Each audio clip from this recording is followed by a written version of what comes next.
Si tan solo hicieras la búsqueda en internet acerca de qué es un SIG, seguramente encontrarías un sinnúmero de definiciones, unas más largas, otras más concisas, otras incluso un poco más técnicas. Por esta razón, quiero mostrarles algunas definiciones que encontramos en la web y asimismo determinar que tienen todas en común. Aquí tenemos una.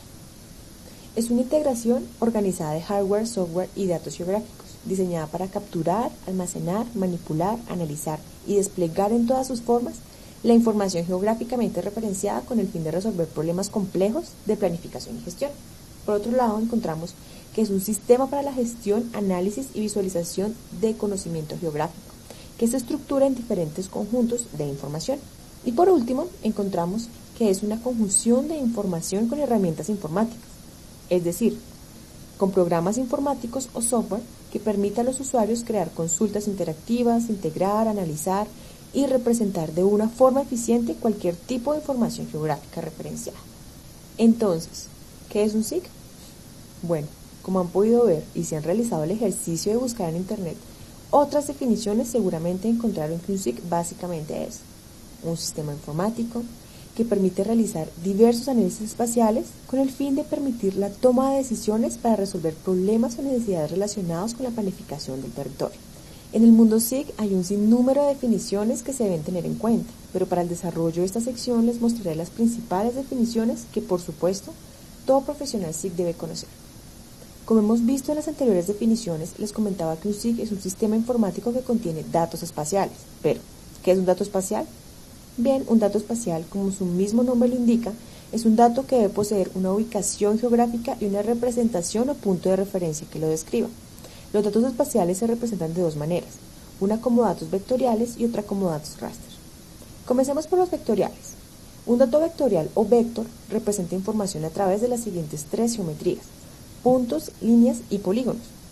Cada punto es representado por un par de coordenadas, mientras que las líneas y polígonos son representados como una lista organizada de vértices. Los datos vectoriales poseen igualmente algo que denominamos tabla de atributos. Es una tabla con datos, algo así como un archivo Excel con información que se asocia a cada vector o conjunto de datos. Por ejemplo, aquí observamos una capa vectorial que contiene una capa de puntos con la red de monitoreo de calidad del aire de Bogotá. Si detallamos la tabla de atributos, encontraremos información del nombre de las estaciones, la ubicación geográfica y valores de concentración de material particulado. Cuando selecciono uno de estos atributos, puedo observar cómo se ilumina una entidad. Es decir, por cada geometría que contenga la capa, le ha de corresponder un atributo que lo describa. Para construir datos vectoriales, se necesita de entidades como líneas, puntos y polígonos. Las entidades geográficas son representaciones de cosas ubicadas en la superficie de la Tierra o cercanas a ella. Las entidades pueden ser de un orden natural, como por ejemplo un río o un árbol, como también de origen antrópico, carreteras, pozos, edificios, o simplemente ser divisiones de tierra como las divisiones político-administrativas o predios. Aunque existen diversos tipos de entidades, las principales son puntos, líneas y polígonos. Los puntos construyen líneas y las líneas construyen polígonos. Los puntos son adimensionales, las líneas tienen una dimensión y los polígonos dos. Una característica en común de estos tres tipos de geometría es que todos contienen información atributiva, es decir, se encuentran asociados a una tabla de atributos. En el caso de los puntos, información geográfica, por ejemplo. En el caso de las líneas, además de su ubicación, puede contener la longitud del segmento y finalmente los polígonos, que contendrán de manera adicional un área. Y por otro lado, tenemos la información raster, que es la contrapartida de la información vectorial.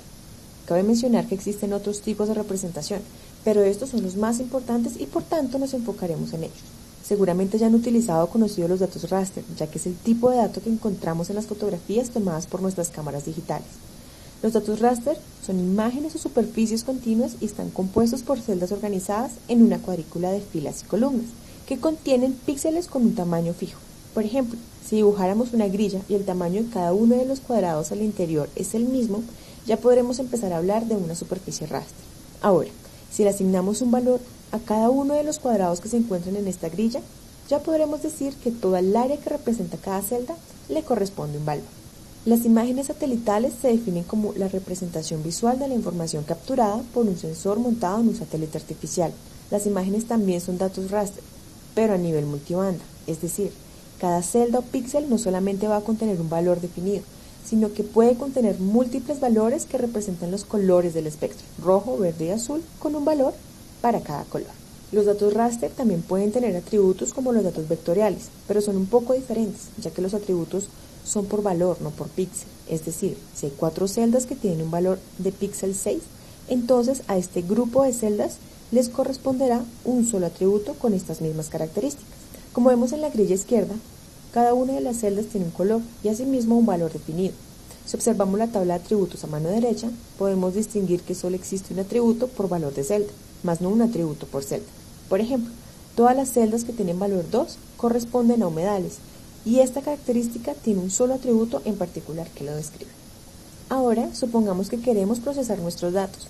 Pues bien, para esto debemos hacer geoprocesamientos. Cada paquete GIS que existe en el mercado tiene sus propias herramientas de geoprocesamiento, pero la mayoría son muy parecidas a las que encontramos en ArcGIS, como la caja de herramientas en ArcToolbox. Las herramientas de geoprocesamiento están llenas de algoritmos para procesar o transformar nuestros datos, desde la eliminación de entidades geográficas hasta análisis complejos relacionados con procesos geoestadísticos como una interpolación. Cada una de estas herramientas se encuentra relacionadas entre sí, con el fin de responder preguntas de orden espacial. Cuando dicho análisis ha surtido efecto, obtendremos una salida con la respuesta a dicha pregunta.